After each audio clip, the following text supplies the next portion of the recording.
everyone, this is Miss Dina. I'm going to be reading to you The Halloween Tree. A lot of you requested that I record this book because, as you can see, this book is fairly tiny, so you guys couldn't see it from the carpet. So here we are. The Halloween Tree. This book is written by Susan Montanari. Pictures by Teresa Martinez. Then we have the title page, The Halloween Tree, with the author, illustrator, and publisher there. And this is where the story begins. The Christmas tree farm bustled with excitement. Carols played as families moved up and down the rows of tall pine trees, exclaiming, "Ooh, this one is beautiful! That one is perfect!" Looking at the fancy decorated tree at the front, one sapling grumbled, "I don't like lights, I don't like decorations, and I don't like people."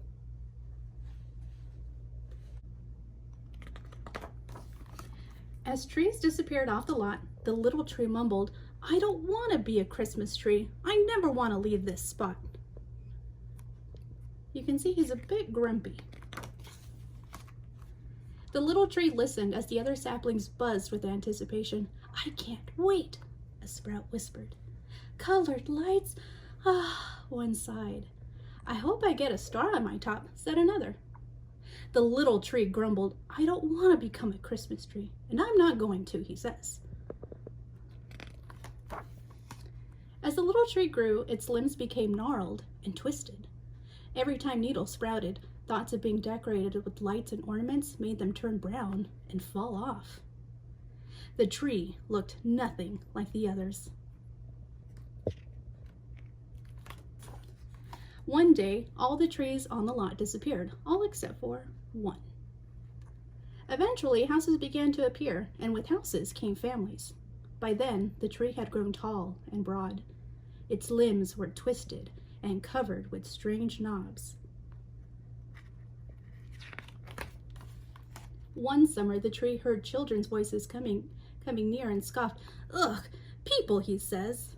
Doesn't that look like he has his arms crossed? "Yikes," a boy named Ben cried. "That tree looks grumpy." "I like it," his sister Sarah said as she touched a branch. "It's so creepy, I dare you to climb it," their friend Thomas challenged her. So Sarah pulled herself up onto the tree and sat on the casey bough. "It's a pirate ship," she shouted and waved for the others to join her. All the children climbed aboard. When the neighborhood kids needed a hideout, the tree became their fort. When they played astronauts and aliens, it became their spaceship. And one foggy day, the tree even turned into a dragon. You can see they're having lots of fun with this tree. When winter came, a cold wind blew, and the children didn't come outside to play. The tree, with its limbs empty, stood all alone. He doesn't look too happy. On a snowy afternoon, the tree watched as Sarah and Ben's father carried a large bundle into the house. That night, a Christmas tree appeared in the window. "I don't like lights, I don't like decorations, and I don't like people," the tree whispered, but it couldn't turn away. Looks like he's crying. The next year, the same thing happened. The kids played in the branches until the snow began to fall, and the tree wished for lights, decorations, and people, things it had never wanted before. Then, one spring, the tree tried to make its needles grow properly, but after years of trying to stop them, they came in looking all wrong. And by summer, they had all fallen off. A few months later, Sarah and Ben's parents were decorating for Halloween. Their father looked across the yard and said, "That is one horrible old tree." Their mother agreed and said, "We should cut it down." "Not now," the tree thought. "Not now that my limbs are full of happy children."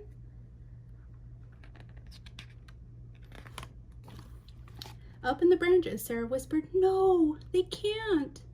We have to save our tree," Thomas cried. "I know what to do," Ben said and whispered his plan to the other kids. They climbed down and raced away to gather supplies. When they came back, Ben was already up in the tree, wedging a huge jack-o'-lantern in a nook. They all climbed up and from the tree's branches they hung white and orange lights, cobwebs made from string, rubber spiders, cardboard cats and bats, ghosts, witches, and skeletons. Halloween decorations, and everyone is helping.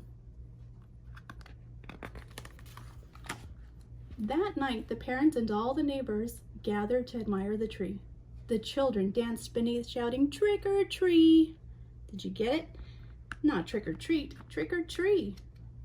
He looks pretty happy. They all do.